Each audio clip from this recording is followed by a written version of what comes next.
शेतकरी मित्रांनो, नमस्कार. ग्रीन ॲग्रीमध्ये पुन्हा एकदा सर्वांचं स्वागत. मित्रांनो, आज आहे 1 जानेवारी 2027.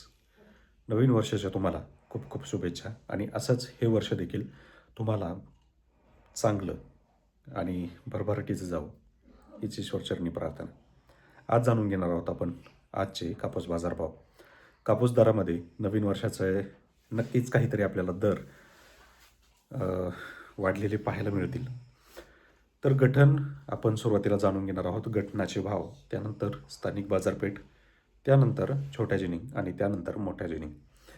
तर कापूस दरामध्ये बदल सध्या काहीच नाही आहे, स्टेबल आहे. म्हणजेच थोडक्यात 53,500 रुपये गठण आहे, ज्याच्यामध्ये आज काहीही बदल झालेला नाही. परंतु नवीन वर्षाच्या दिवशी आपल्याला उद्या मात्र 100% याच्यामध्ये काहीतरी बदल पाहायला मिळू शकतो. त्यामुळं व्हिडिओ शेवटपर्यंत नक्की पहा. तर मित्रांनो, 53,500 रुपये गठण असल्यानं सर्वसाधारण ज्या ठिकाणी म्हणजे स्थानिक दर आहे, तर स्थानिक दरामध्ये 7,100 सरासरी हा दर चालू असणार आहे. काही ठिकाणी 7,200 देखील होऊ शकतो आणि आज दुपारनंतर बऱ्याच ठिकाणी दर बदललेला पाहायला मिळेल. त्यानंतर ज्या छोट्या जिनिंग आहेत, तर छोट्या जिनिंगमध्ये 7,300 पासून 7,500 रुपये सरासरी दर आहे.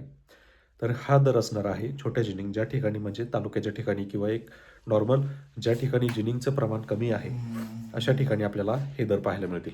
परंतु ज्या ठिकाणी कॉम्पिटिशन जास्त आहे, मोठ्या जिनिंग्स आहेत, व्यापारी भरपूर आहे, सरळ सांगायचं झालंच तर मानवत बाजार समिती असेल, अकोट बाजार समिती असेल किंवा इकडे हिंगणघाट असेल, तर अशा ठिकाणी आपल्याला जवळजवळ 7,600, 7,700, 7,800 याप्रमाणे दर पाहायला मिळतील.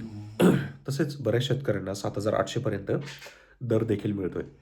तर नवीन वर्षामध्ये आपल्याला 100 ते 200 रुपयांची तेजी पाहायला मिळू शकते, परंतु ही तेजी तुम्हाला आज दुपारनंतर पाहायला मिळेल.